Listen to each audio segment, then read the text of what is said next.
کی۔ دوسری جانب اس وقت ایک ٹویٹ سوشل میڈیا کے اوپر بڑا وائرل ہے۔ وہ ٹویٹ ہے جناب عظمہ بخاری صاحب کا، اور انتہائی اہم ترین اور بڑا انکشاف کیا گیا اس ٹویٹ کے اندر۔ عظمہ بخاری نے عمران خان کی رہائی اور ان کی قید سے متعلق بڑے معنی خیز انداز میں آج ایک ٹویٹ کی، فیک نیوز بھی بلکہ انہوں نے پھیلائی، جو ہے وہ امریکہ کے کرکٹ سٹیڈیم کے اوپر جب جو ہے وہ پرواز کی ہیلی کاپٹر نے، اس کے اوپر یہ لکھا ہوا تھا ریلیز عمران خان۔ انہوں نے ایک جعلی خبر شیئر کی اور بینر کے اوپر لکھا ہوا تھا کہ حافظ جی تن کے رکھو، اور انہوں نے یہ معنی خیز ٹویٹ کی۔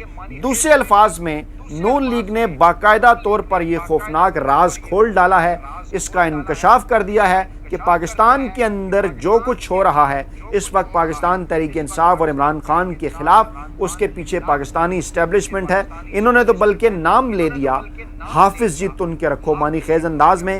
کس کی جانب اشارہ ہے؟ آپ کو اچھی طرح سے اس بات کا اندازہ ہے کہ موجودہ army chief general Asim Munir, جو کہ حافظ عاصم منیر بھی کہلاتے ہیں، حافظ جی انہی کو کہا جاتا ہے۔ اور جناب یہاں وہ اس وقت پاکستان کے جو سیاسی تجزیہ نگار ہیں وہ یہ بات کر رہے ہیں کہ وہ اس وقت اس ٹویٹ کے ذریعے جو ہے وہ آرمی چیف کی جانب اشارہ کر رہی ہیں۔ کیا وہ آرمی چیف کو بدنام کر رہی ہیں یا واقعی ایسا ہے؟ اس پر آئی ایس پی آر کو فوری طور پر عظمہ بخاری صاحبہ سے سوال کرنا چاہیے کہ عمران خان کی گرفتاری ہو یا عمران خان کی رہائی ہو، اس سے حافظ صاحب کا کیا تعلق ہے؟ پاکستانی عوام جانتے ہیں، لیکن نون لیگ نے بھی یہ بات واضح کر دی ہے۔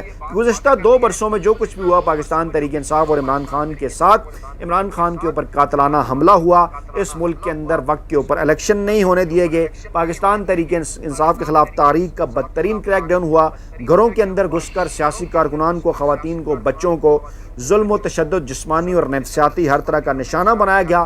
کمپین پاکستان تحریک انصاف کو نہیں چلانے دی گئی، بلے کا انتخابی نشان ان سے چھین لیا گیا، الیکشن کے اندر دھاندلی کی گئی، چنتخب حکومت ملوث کر جو وہ پاکستان کے اندر جو ہے وہ پاکستان کے اوپر مسلط کر دی گئی۔ اس کے بعد سے جو کچھ ہو رہا ہے وہ بھی آپ کے سامنے ہے۔ عدالتوں سے کیسز کے ختم ہونے، رہائی کے احکامات آنے کے باوجود پاکستان تحریک انصاف کے کارکنان کو، بشرا بی بی کو، عمران خان کو رہا نہیں کیا جا رہا، بلکہ ان کے اوپر نت نئے غیر آئینی اور غیر قانونی کیسز درج کیے جا رہے ہیں۔